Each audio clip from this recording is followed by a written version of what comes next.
हाँ, तो मेरे प्यारे विद्यार्थियों कैसे हो? उम्मीद करता हूँ आप सभी बहुत अच्छे से होंगे और आपकी तैयारी चल रही होगी। तो आज अपन ये जो पेपर देखने वाला है, ये हाल ही में आपका जो पेपर हुआ था मार्च के अंदर, ठीक है? संगणक वाला जो पेपर हुआ था ना, कंप्यूटर संगणक वाला, उस पेपर में जो आपका राजस्थान जीके पूछा गया, उस पूरे राजस्थान जीके को अपन हल करने वाले हैं। दूसरा, ये क्लास में कौन कौन देख सकता है सर? तो देखो, सीधा सा मैं आपको बता देता हूँ। राजस्थान जी के कराऊंगा, बहुत डीपली भी कराऊंगा और हैवी भी कराऊंगा, ऑब्जेक्टिव कराऊंगा पूरे कंप्लीट। तो पशु परिचर की जो तैयारी कर रहा है वो भी देख सकता है, ठीक है? पशु परिचर वाला देख सकता है, एलडीसी वाला देख सकता है। एलडीसी के अलावा छात्रावास अधीक्षक सेकंड ग्रेड और थर्ड ग्रेड की जो तैयारी कर रहा है वो भी देख सकता है। लाइब्रेरी की जो तैयारी कर रहा है लाइब्रेरियन, वो भी देख सकता है, ठीक है? इसके अलावा मैं आपको बताऊं तो जो फर्स्ट ग्रेड, सेकंड ग्रेड और रिट और थर्ड ग्रेड वाले जो तैयारी कर रहे हैं वो भी इस क्लास को देख सकते हैं। उनके लिए विशेष रूप से इनके लिए क्लास बनाई गई है। बाकी जो भी राजस्थान जीके की तैयारी कर रहा है वो सभी देख सकते हैं। उनको जाहिर सा है कि क्लास से उनको बेनिफिट मिलने वाला है। तो चलो बढ़ते हैं क्लास की तरफ और देखते हैं पहला सवाल आपका क्या था। तो पहला सवाल आपके सामने है, क्लियर है?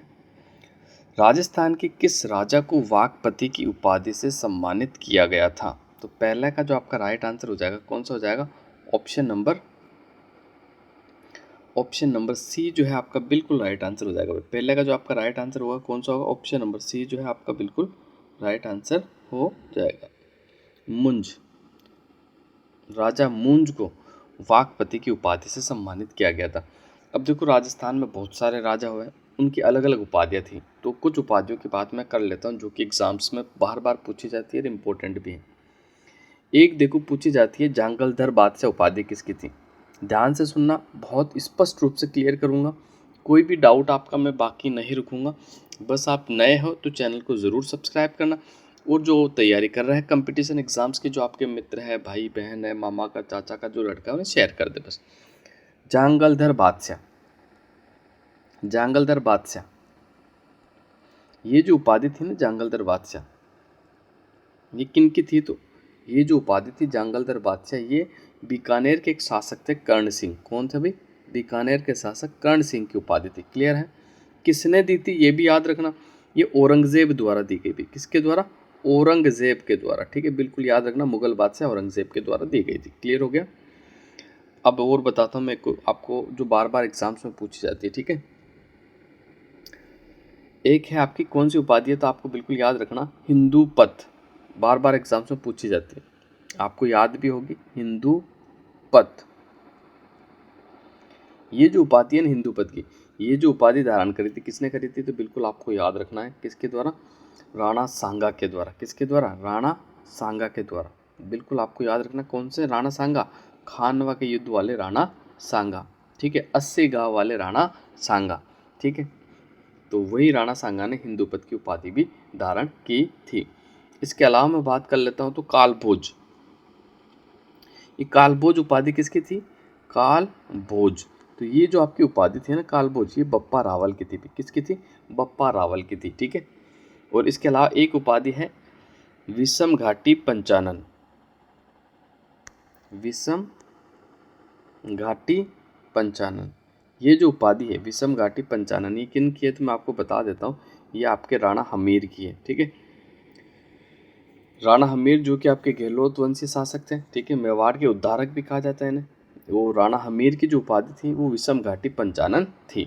अब बढ़ते हैं अगले क्वेश्चन की तरफ। अगला क्वेश्चन देख लेते हैं। अगला क्वेश्चन आपके सामने है, राजस्थान राज्य के छठे वित्त कमीशन के अध्यक्ष कौन है? आपको बताना है। तो इसका जो आपका राइट आंसर हो जाएगा बिल्कुल Kunwar Pradyuman Singh. Option number D जो है आपका बिल्कुल राइट आंसर हो जाएगा भाई। कौन सा? ऑप्शन नंबर डी जो है आपका बिल्कुल राइट आंसर हो जाएगा। इसके बारे में थोड़ी सी चर्चा कर ही लेते हैं अपन। तो देखो, मैं बता देता हूँ आपको, राजस्थान वित्त आयोग जो है ये एक संवैधानिक निकाय है। सबसे पहले आपको याद रखना कौन सा निकाय है भाई? संवैधानिक निकाय है। कई बार पूछा जाता है सवाल, ऑप्शन में दे दिया जाता है संवैधानिक, असंवैधानिक, स्वायत्त, ठीक है?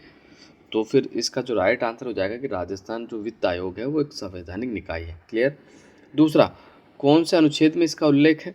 संवैधानिक निकाय वही होते हैं जिनका संविधान में उल्लेख होता है। तो इसका जो उल्लेख मिलेगा आपको 243 I, ठीक है, 243 I के अंदर इसको आपको उल्लेख मिलेगा, ठीक है, क्लियर है। दूसरा देखो मैं बता देता हूँ, जो ये वित्त आयोग की नियुक्ति कौन करता है, तो प्रत्येक, देखो वित्त आयोग का जो गठन होता है ना वो प्रत्येक 5 साल में होता है। वित्त आयोग का गठन कब होता है, प्रत्येक 5 साल के अंदर होता है, क्लियर है। किसके द्वारा किया जाता है, राज्य के राज्यपाल के द्वारा, ठीक है, किसके द्वारा किया जाता है, राज्य के राज्यपाल के द्वारा। और वर्तमान राजस्थान के राज्यपाल कौन है, वर्तमान राजस्थान के राज्यपाल कौन है, कमेंट करके बताना मुझे ज़रूर। बहुत आसान सवाल है, ज़्यादा टफ नहीं है। दूसरा इसमें देखो मैं बताता हूँ, इसमें जो सदस्यों की संख्या होती है, सदस्य तो एक होता, अध्यक्ष एक होता है, सदस्य 4 होता है, यानी 5 सदस्य निकाय है टोटली, ठीक है। इसमें एक तो आपका अध्यक्ष होता है, 4 आपके सदस्य होते हैं, क्लियर है। और वर्तमान की बात कर लूँ तो एक तो अध्यक्ष है, 2 सदस्य हैं, ठीक है। अब मैं आपको बता देता हूँ, जैसे कि वर्तमान में आपका 6ठा वित्त आयोग चल रहा, 6ठे वित्त आयोग के जो अध्यक्ष है वो कुंवर प्रद्युमन सिंह है। पहले वित्त आयोग के कौन थे, तो पहले वित्त आयोग के अध्यक्ष कौन थे, वो आपके के गोयल थे। भाई कौन थे, के गोयल। बिल्कुल आपको याद रखना है, सारे इंपॉर्टेंट फैक्ट मैं आपको बता रहा हूँ, आपके एग्जाम्स में पूछे जाएंगे। दूसरे वित्त आयोग के अध्यक्ष कौन थे, तो हीरालाल देवपुरा। कौन थे भाई, हीरालाल देवपुरा, हीरालाल देवपुरा दूसरे वित्त आयोग के अध्यक्ष थे। और मैं बात कर लूँ तीसरे वित्त आयोग के अध्यक्ष, तो तीसरे वित्त आयोग के जो अध्यक्ष थे वो श्री माणिकचंद सुराना, श्री माणिकचंद सुराना। तीसरे वित्त आयोग के जो अध्यक्ष बने थे वो कौन बने थे, माणिकचंद सुराना। और चौथे वित्त आयोग के जो अध्यक्ष बने थे वो बी.डी. कल्ला बने थे। कौन बने थे, बी.डी. कल्ला, ठीक है, बिल्कुल आपको याद रखना है। और जबकि पांचवें वित्त आयोग के जो अध्यक्ष बने थे वो ज्योति किरण शुक्ला बनी थी। कौन बनी थी, ज्योति किरण शुक्ला। तो मैंने 6 वित्त आयोग का अभी तक गठन हुआ, 6 वित्त आयोग के अध्यक्ष मैं आपको बता चुका हूँ। अब बढ़ते हैं अगले क्वेश्चन की तरफ। अगला क्वेश्चन आपके सामने है, ये आपका राजस्थान जीके नहीं है, तो इसे आप अच्छे से देख लेना। मैं केवल आपको राजस्थान जीके बताऊंगा। और ये जो अपन पेपर कर रहे हैं ये हाल ही में आपका संगणक का जो पेपर हुआ था उसी पेपर को अपन कर रहे हैं, क्लियर है। यहाँ तक आपको कोई भी समस्या नहीं होनी चाहिए। क्वेश्चन नंबर 5 आपके सामने है, अच्छे से देखो तो। राजस्थान के कौन से शहर को वर्ष 2019 में यूनेस्को धरोहर स्थल में घोषित किया गया था, तो 5 का जो आपका राइट आंसर हो जाएगा बिल्कुल जयपुर को। किसे भाई, जयपुर। ऑप्शन नंबर सी जो है आपका बिल्कुल राइट आंसर हो जाएगा।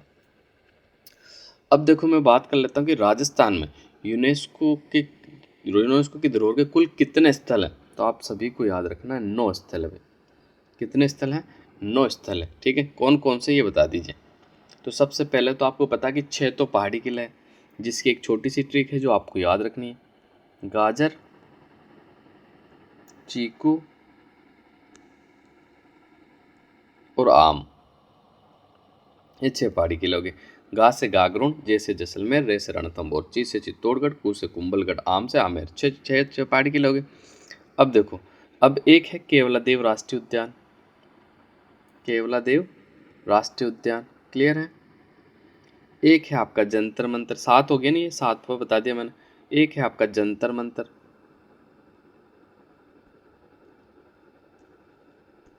8 हो गए। और एक है आपका जयपुर का परकोटा, टोटल 9 हो गया ना।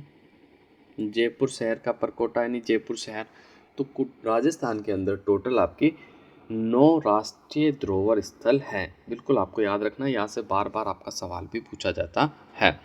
जयपुर को 2019 में शामिल करा था, केवलादेव को 1985 में शामिल किया था, ठीक है। जंतर मंतर को 2010 में शामिल किया गया था, जबकि 6 पहाड़ी किलों को 2013 में शामिल किया गया था। छठा क्वेश्चन आपके सामने है,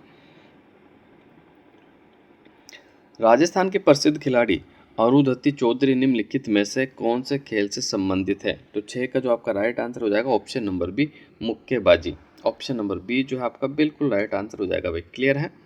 अगला क्वेश्चन देखते हैं। आहड़ का प्राचीन नाम था दुलकत, बेराट, अदतपुर, ताम्रवती। तो आहड़ का जो पुराना नाम था इसका बिल्कुल राइट आंसर हो जाएगा ताम्रवती। क्या था भाई, ताम्रवती। ऑप्शन नंबर डी जो है आपका बिल्कुल राइट आंसर हो जाएगा, क्लियर है। अब देखो थोड़ा आहड़ के बारे में मैं आपको बता देता हूँ। आहड़ सभ्यता का पुराना नाम था ताम्रवती नगरी, ठीक है। और इसे धुलकोट के नाम से भी जाना जाता है, धुलकोट। स्थानीय लोग इसे दुलकोट के नाम से जानते थे, ठीक है। दूसरा से आघाटपुर और आघाट दुर्ग के नाम से भी जाना जाता। अब मैं बात कर लेता हूँ इसके उत्खनन की। तो इसका उत्खनन सर्वप्रथम जो हुआ था 1953 में हुआ था, AK व्यास के द्वारा। किसके द्वारा? AK व्यास, यानी अक्षय कीर्ति व्यास के द्वारा। फिर मैं बात कर लूँ तो 1956 1956 में इसका जो उत्खनन किया था वो किसने किया था? RC अग्रवाल के द्वारा किया गया। किसके द्वारा? RC अग्रवाल के द्वारा, ठीक है। फिर मैं बात कर लेता हूँ 1961-62 में HD सौखलिया। किसके द्वारा? HD सौखलिया। HD सौखलिया के निर्देशन में भी किया गया था, ठीक है।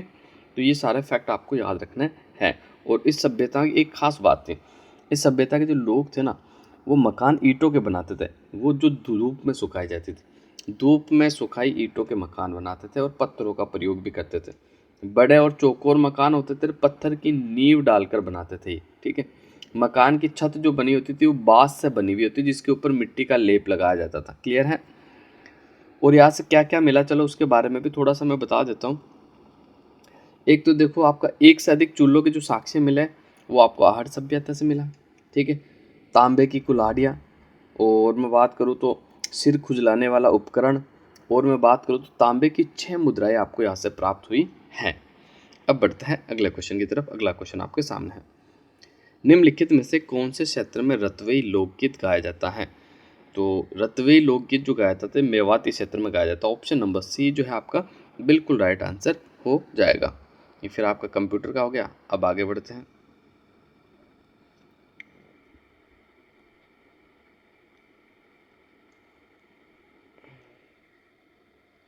ये भी अपना जीके का नहीं है। आगे आ जाओ, आगे आ जाओ, आगे आ जाओ। या इधर नहीं है, केवल जीके के क्वेश्चन ही अपन हल करने वाले हैं। तो अगला क्वेश्चन मैं आपको बता देता हूँ। ये आ गया जैसे आपका राजस्थान जीके का क्वेश्चन, ठीक है। ये बड़ा इंपॉर्टेंट क्वेश्चन है और बिल्कुल एग्जाम से पूछा जा सकता है और वापस से रिपीट भी होगा। बिल्कुल आप, मैं कह रहा हूँ अच्छे से तैयारी करो, सिलेक्शन लेना कुल मिला के आपको। आप चैनल से जुड़े रहें, बहुत बेहतरीन बेहतरीन कंटेंट मैं आपसे उपलब्ध कराऊंगा। बहुत सारे पुराने पेपर हल करेंगे जिससे कि आपके सिलेक्शन जो है, जो चांसेस है वो 101% हो जाए कि अब की बार तो एक सीट अपनी हो ही जाए। तो क्वेश्चन नंबर 17 आपके सामने देखना, इसको सुमेलित करना। बादल विलास महल, मुबारक महल, नहर खां की मजार और मेहरानगढ़। अब देखो, सबसे पहले मेहरानगढ़ का किला जो है जोधपुर में, आप सभी को पता, ठीक है। चिड़िया टूक पहाड़ी पे बना हुआ और भारत के नक्शे के समान दिखता है ऊपर से देखने पर, ठीक है। राव जोधा ने इसका निर्माण कराया था। नहर का की मीनार, ये कोटा के अंदर पड़ती है। नहर का की मीनार कहाँ पड़ती है आपकी? कोटा के अंदर पड़ती है। मुबारक महल आपका जयपुर में पड़ता है और एक मुबारक महल आपका टोंक में, ठीक है। बादल विलास महल ये जो पड़ता है आपका जैसलमेर के अंदर पड़ता है। कहाँ पड़ता है? जैसलमेर में। तो 17 का अगर सही आंसर की मैं बात करूँ तो 17 का जो राइट आंसर हो जाएगा आपका, बिल्कुल देख लेना, ऑप्शन नंबर C जो है आपका बिल्कुल राइट आंसर हो जाएगा। क्लियर है? अब बढ़ते हैं आगे। 18वां क्वेश्चन आपके सामने है।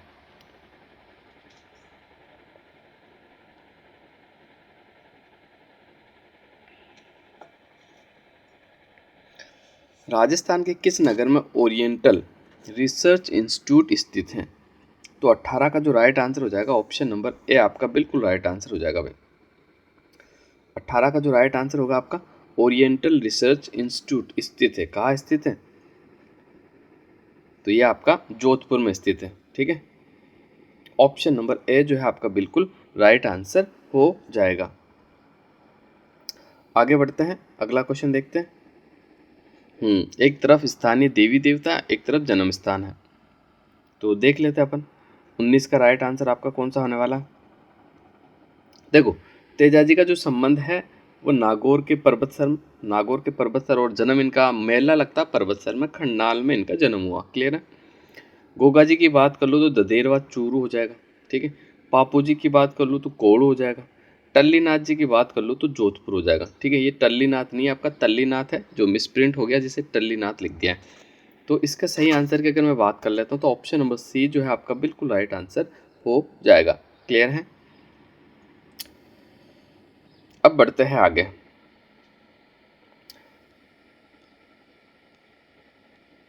जितने भी आपके राजस्थान जीके के सवाल है सारे अपन हल करेंगे अच्छे से। और ये पुराने पेपर आप ज़रूर देखना। इन पेपरों से ही देखो आपके जो आगे आने वाले जो पेपर है ना, उन्हीं में क्वेश्चन जो बनते हैं वो रिपीट होते हैं वापस से। इसलिए ये क्लास आपके लिए बहुत ही बेनिफिशियल रहेगी, अच्छे से देखना, बिल्कुल मज़ा आएगा आपको। क्वेश्चन नंबर 27 आपके सामने है। निम्नलिखित में से राष्ट्रीय उद्यान वन्यजीव अभ्यारण्य में से कौन सा युग्म सही सुमेलित नहीं है? तो देख लेते कौन सा सही सुमेलित नहीं। रणथंभौर राष्ट्रीय उद्यान सवाई माधोपुर में ये तो सुमेलित है आपका। सरिस्का वन्यजीव अभ्यारण्य अलवर में ये भी सुमेलित है आपका। केवलादेव राष्ट्रीय उद्यान भरतपुर में ये भी सुमेलित है। ऑप्शन नंबर सी आपका सुमेलित नहीं है। क्यों सुमेलित नहीं है? कि मुकुंदरा राष्ट्रीय उद्यान जो है ना कोटा और झालावाड़ में पड़ता है। कहाँ पड़ता है? कोटा झालावाड़, ना कि बूंदी में पड़ता है। इसलिए इसका जो राइट आंसर हो जाएगा ऑप्शन नंबर सी आपका बिल्कुल राइट आंसर हो जाएगा। क्वेश्चन नंबर 28 देखना। श्री विजय सिंह पथिक द्वारा कौन सा आंदोलन चलाया गया था? तो श्री विजय सिंह पथिक द्वारा कौन सा आंदोलन चलाया गया था? बिजोलिया किसान आंदोलन चलाया गया था। वैसे ये क्वेश्चन पता आपको, ये क्वेश्चन आपका डिलीट होगा, ठीक है। क्यों होगा? कि इन्होंने चलाया नहीं था, इन्होंने नेतृत्व किया था, ठीक है। और जबकि वो ये बिजोलिया किसान आंदोलन की जो शुरुआत करी थी वो साधु सीताराम दास के द्वारा की गई थी, वहाँ के किसानों ने मिलकर। तो इसका तो नेतृत्व किया था विजय सिंह पथिक ने। तो मैं भी पॉसिबल है कि क्वेश्चन आपका डिलीट हो जाएगा, क्योंकि क्वेश्चन सही नहीं बना।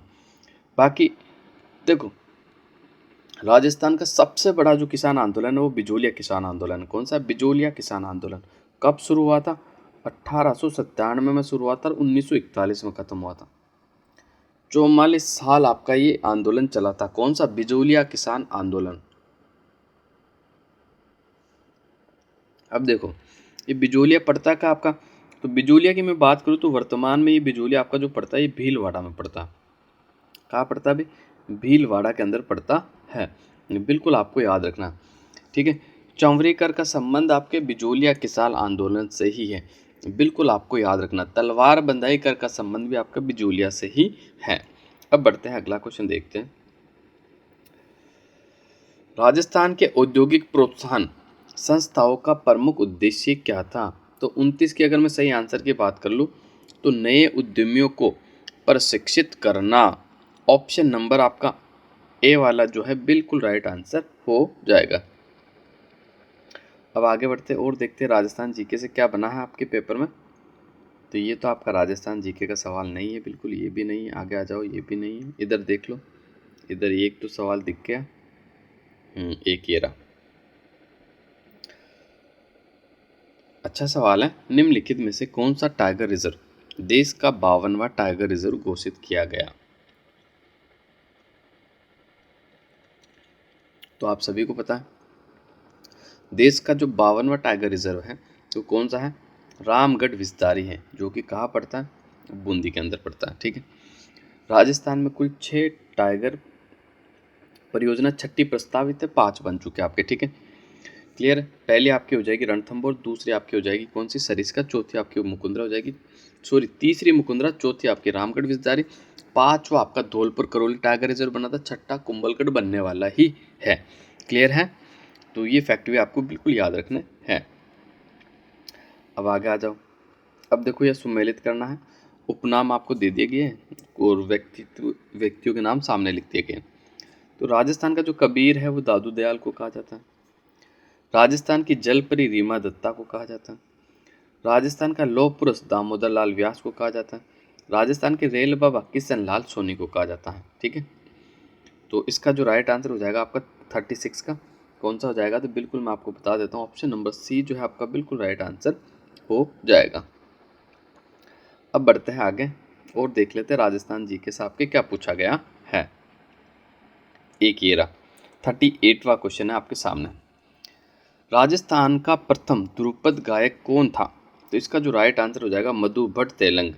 ऑप्शन नंबर डी जो है आपका बिल्कुल राइट आंसर हो जाएगा, मधु भट्ट तेलंग। राजस्थान का जो प्रथम ध्रुपद गायक था तो कौन था? मधु भट्ट तेलंग था। आगे आ जाओ और देख लेते हैं अपने राजस्थान जीके से रिलेटेड जो सवाल है आपके, वो मैं आपको बता देता हूँ। ये लो, जैसे ये आ गया आपका, एक तरफ सूची 1 है, एक तरफ सूची 2 है। तो राज्य की ऊन मिल जो है वो बीकानेर के अंदर है। क्लियर है? SSC cement factory SSC cement factory कहाँ पड़ती है? तो एसएससी सीमेंट फैक्ट्री आपके बूंदी के अंदर पड़ती है, बूंदी के लाखेरी के अंदर पड़ती है। और राजस्थान की प्रथम सीमेंट फैक्ट्री भी बूंदी के लाखेरी में खोली गई थी, वो एसएससी थी आपकी। इसके बाद बात करूँ मैं, तो देखो सिमको जो है central India machinery manufacturing company, ये भरतपुर में पड़ती है। जबकि राजस्थान राज्य रसायन कारखाना आपके डीडवाना में पड़ता है। कहाँ पड़ता है? डीडवाना में। तो 42 का जो राइट आंसर हो जाएगा ऑप्शन नंबर ए आपका बिल्कुल राइट आंसर हो जाएगा। क्लियर है? अब आगे बढ़ते हैं और देख लेते सवाल। 43वां सवाल है आपके सामने।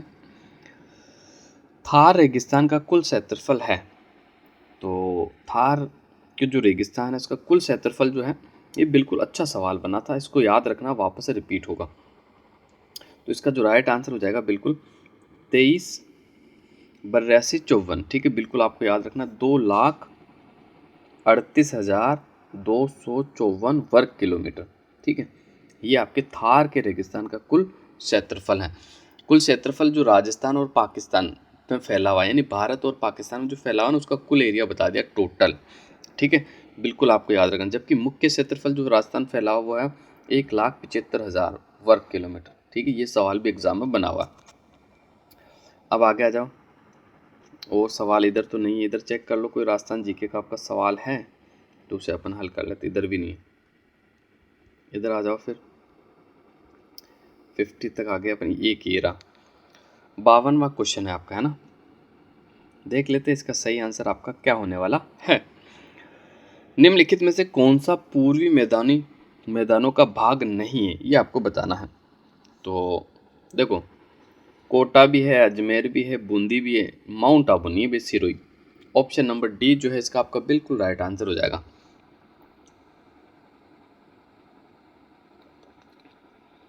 अजमेर भी आ जाता है आपका, क्योंकि बनास बेसिन में फैला हुआ। कोटा भी आ जाता है, चंबल और चंबल बूंदी में फैला हुआ। तो पूर्वी मैदान का जो हिस्सा नहीं है ना, वो माउंट आबू नहीं है आपका। ठीक है, आगे आ जाओ।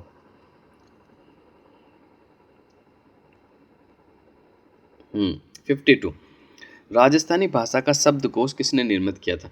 तो राजस्थानी भाषा का जो शब्दकोश निर्मित किया था वो सीताराम लालस ने किया था। भाई किसने किया था? सीताराम लालस के द्वारा किया गया था। अगला क्वेश्चन देखते हैं। जयपुर से पहले राजस्थान की राजधानी कहाँ थी? तो जयपुर से पहले राजस्थान की राजधानी जो थी वो उदयपुर थी। ये सवाल थोड़ा कन्फ्यूजन करने वाला था बच्चों कि यार जयपुर से पहले तो राजधानी बनी नहीं थी, लेकिन ये बात कर रहा था एकीकरण के चरणों की। क्योंकि एकीकरण का जो चौथा चरण था आपका, चौथे चरण की जो राजधानी थी वो जयपुर थी। उससे पहले तीसरा चरण हुआ था संयुक्त राजस्थान। तीसरे चरण की राजधानी क्या थी? उदयपुर थी। तो इसमें कई सारे बच्चे कंफ्यूज भी हो गए थे यार कि कौन सी राजधानी थी। ये सवाल तो डिलीट होगा कि पहले कोई राजधानी नहीं बनी थी, लेकिन ये एकीकरण के चरणों की बात कर रहा था। तो तीसरे चरण की जो राजधानी थी उदयपुर थी, उसके बाद आपकी जयपुर बनी थी। क्लियर है? अब आगे बढ़ते हैं, अगला क्वेश्चन देखते हैं। और क्वेश्चन नंबर 58 आपके सामने है। निम्नलिखित में से राजस्थान के किस स्थान पर तेजाजी की याद में मवेशी मेला लगाया जाता है? तो 58 का जो राइट आंसर हो जाएगा परबतसर। ऑप्शन नंबर सी जो है आपका बिल्कुल राइट आंसर हो जाएगा परबतसर। क्लियर है? आगे बढ़ते हैं, अगले क्वेश्चन देख लेते हैं। आपका 58 हो गया ना? इधर देख लेते हैं पहले, अगर कोई हो तो। ऊपर तो नहीं है, नीचे देख लो। ये एक सवाल है आपका, 62वां सवाल है, ये देख लेते हैं। 2011 की जनगणना के अनुसार अकेला भारतीय राज्य जिसमें 2001 की जनगणना की तुलना में जनसंख्या में कमी पाई गई है वह है? तो 62 का जो राइट आंसर हो जाएगा सी, नागालैंड। ऑप्शन नंबर सी जो है आपका बिल्कुल राइट आंसर हो जाएगा। और आगे आ जाओ, एक ये रहा आपका। निम्नलिखित में से किस शहर में इंद्रप्रस्थ औद्योगिक क्षेत्र है? तो ये कई बार पूछा गया है, मोस्ट आईएमपी है, बिल्कुल से याद रखना आप। इसका जो राइट आंसर हो जाएगा कोटा। राजस्थान की शिक्षा नगरी कोटा, राजस्थान का कानपुर कोटा, राजस्थान का नागपुर झालावाड़, राजस्थान का मक्का अजमेर, राजस्थान का हरदे अजमेर, राजस्थान का पीला शहर जैसलमेर, राजस्थान की बैंगनी सिटी झालावाड़, राजस्थान की गुलाबी सिटी जयपुर, राजस्थान की वाइट सिटी उदयपुर, राजस्थान की ब्लू सिटी जोधपुर। तो ये सब याद रखना, यहाँ से सवाल बने हुए आपके। अब आगे बढ़ते हैं, देखते हैं और कौन सा सवाल आपका बना था यहाँ से। तो ये रहा, ये सवाल बड़ा अच्छा सवाल था। फर्स्ट टाइम में आया था कि सनसेरा जल देवी माता जी का मंदिर निम्नलिखित में से किस नगर में है? तो सनसेरा जो जल देवी का जो मंदिर है ना, वो आपका राजसमंद में बना हुआ। ऑप्शन नंबर सी जो है इसका बिल्कुल राइट आंसर आपका हो जाएगा। अच्छा क्वेश्चन था, याद करना ज़रूर, वापस से बनेगा ये। मीराबाई का जन्म कहाँ हुआ था? तो मीराबाई के जन्म की बात कर लो तो इसका जो राइट आंसर हो जाएगा कुड़की के अंदर हुआ था। कहाँ हुआ था भाई? कुड़की। बिल्कुल आपको याद रखना है, कहाँ हुआ था? कुड़की के अंदर आपका हुआ था। अगला क्वेश्चन देखते हैं। ये छात्र दिवस कब मनाया जाता था ये भी मैं बता ही देता हूँ। 15 अक्टूबर को किस व्यक्तित्व के सम्मान में मनाया जाता है? तो 73 का जो राइट आंसर हो जाएगा doctor APJ Abdul Kalam. B वाला आपका बिल्कुल राइट आंसर हो जाएगा। अब बढ़ते हैं आगे।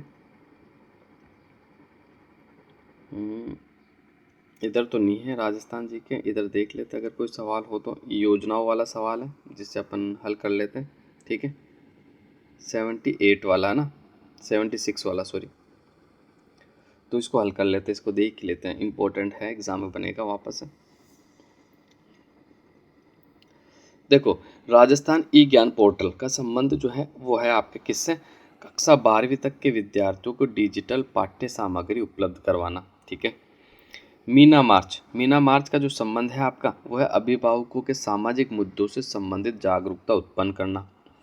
मुख्यमंत्री निशुल्क जांच योजना, इसका जो संबंध है गुणवत्तापूर्ण निदानात्मक सेवाएं प्रदान करना।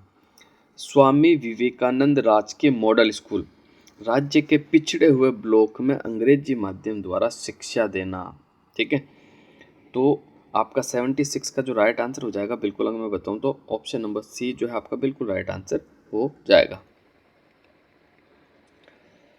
अब आगे आ जाओ, कोई राजस्थान जीके का सवाल है आपका तो उसे भी अपन देख लेते हैं। एक ये रहा 80वां क्वेश्चन। एक तरफ पुस्तकें हैं और एक तरफ लेखक है, देख लेते कौन सी पुस्तक के कौन लेखक है।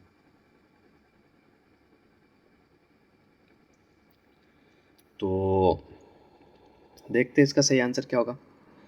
देखो, भरतेश्वर बाहुबली रास जो लिखी थी वो शालिभद्र सूरी ने लिखी थी। पृथ्वीराज रासो जो लिखा था वो चंद्र बरदाई के द्वारा लिखा गया था। राज विनोद जो लिखा था वो भट्ट सदाशिव ने लिखा था। ग्रंथ राज जो लिखा था गोपीनाथ ने लिखा था। किसने? गोपीनाथ ने। तो 80वें क्वेश्चन का आपका जो सही आंसर होगा ऑप्शन नंबर 1 आपका राइट आंसर हो जाएगा। अब आगे बढ़ते हैं। ये कंप्यूटर के सवाल है, ये आपका नहीं है, आगे आ जाओ। संगणक का था ना तो इसमें ज़्यादा आपका कंप्यूटर पूछा गया था। 83वां क्वेश्चन राजस्थान जीके से रिलेटेड, इसे देखते हैं अच्छे से। निम्नलिखित में से कौन सा युग्म सही सुमेलित नहीं है आपको बताना है। तो 83 में देख लेते कौन सा सही सुमेलित नहीं है। माही बजाज सागर गुजरात और राजस्थान की संयुक्त योजना सही है आपका। व्यास राजस्थान पंजाब हरियाणा की बिल्कुल सही। चंबल राजस्थान मध्य प्रदेश की बिल्कुल सही। लेकिन ऑप्शन नंबर बी देखो आप, राणा प्रताप सागर राजस्थान पंजाब की नहीं, केवल राजस्थान की है भाई साहब। ऑप्शन नंबर बी जो है आपका बिल्कुल राइट आंसर हो जाएगा। राणा प्रताप सागर जो योजना है ये आपके चित्तौड़गढ़ में रावतबाटा स्थान पर बनी हुई है। चित्तौड़गढ़ का किला किसने बनवाया था? तो देखो, चित्तौड़गढ़ का किला जो बनवाया था वो चित्रांगद मौर्य के द्वारा बनवाया गया था। क्लियर है? ऑप्शन नंबर बी जो है आपका बिल्कुल राइट आंसर हो जाएगा। और राजस्थान का क्षेत्रफल की दृष्टि से सबसे बड़ा किला जो है वो चित्तौड़गढ़ का किला है भाई, ठीक है। और राजस्थान में जो 3 शाखे हुए थे वो चित्तौड़गढ़ के किले में हुए थे। क्या होते भाई? चित्तौड़गढ़ में 3 शाखे आपके हुए थे। एक ये वाला सवाल है 88, ये भी देख लेते हैं। वर्ष 2022-23 के लिए राजस्थान भाषा साहित्य संस्कृति अकादमी द्वारा सूर्यमल मिश्रण शिखर पुरस्कार से सम्मानित किया गया था। किसे? 88 का जो राइट आंसर हो जाएगा मधु आचार्य आशावादी को। ऑप्शन नंबर ए जो है आपका बिल्कुल राइट आंसर हो जाएगा। आगे आ जाओ, और कोई सवाल आया हो आपका? इधर कोई सवाल बना है? नहीं बना, नीचे आ जाओ। एक ये रहा 97 वाला, देख लेते हैं। अपने योगदान के लिए 2 बार नोबेल पुरस्कार प्राप्त करने वाली महिला कौन थी? तो सी का जो राइट आंसर है मैडम मैरी क्यूरी। 2 बार नोबेल पुरस्कार मिला था भाई, मैडम मैरी क्यूरी को 2 बार नोबेल पुरस्कार मिला था।